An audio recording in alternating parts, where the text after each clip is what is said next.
CM Chandrababu అధ్యక్షతన ఇవాళ AP cabinet సమావేశం కానుంది.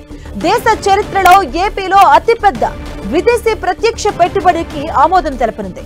87,520 కోట్లతో విశాఖలో రైడన్ ఇన్ఫోటెక్ డేటా సెంటర్ ఏర్పాటుకు ఆమోదం తెలపనుంది. కేబినెట్ లో మొత్తంగా 1,14,000 కోట్లకు పైగా పెట్టుబడులకు ఆమోదం లభించనుంది.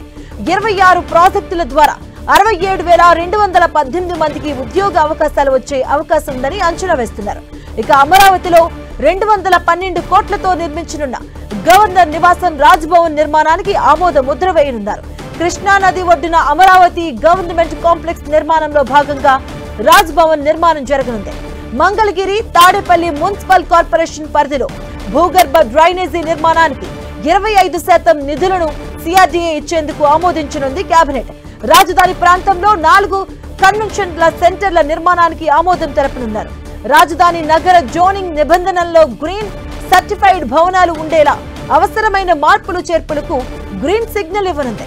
అమరావతి క్వాంటమ్ కంప్యూటింగ్ సెంటర్ నిర్మాణానికి ఎగ్జిక్యూటివ్ ఏజెన్సీగా సిఆర్డీఏ వ్యవహరించేలా కేబినెట్ లో ఆమోదం తెలిపే అవకాశం ఉండగా, ఇక హ్యాపీనెస్ట్ ఏపీ ఎన్ఆర్టీ ప్రాజెక్టులకు చెందిన బిల్డింగ్ పర్మిషన్ ఫీజును మాఫీ చేసేందుకు కేబినెట్ ఆమోదించే అవకాశం ఉంది. ఇక కొండవీడు వాగు సమీపంలో నీటి ప్రవాహాల కోసం 8,400 క్యూసెక్ల సామర్థ్యంతో మరో పంపింగ్ స్టేషన్ నిర్మాణానికి కేబినెట్ ఆమోదం తెలపనుంది. పలు సంస్థలకు భూ కేటాయింపులకు కూడా ఈ కేబినెట్ గ్రీన్ సిగ్నల్ ఇచ్చే అవకాశం ఉంది.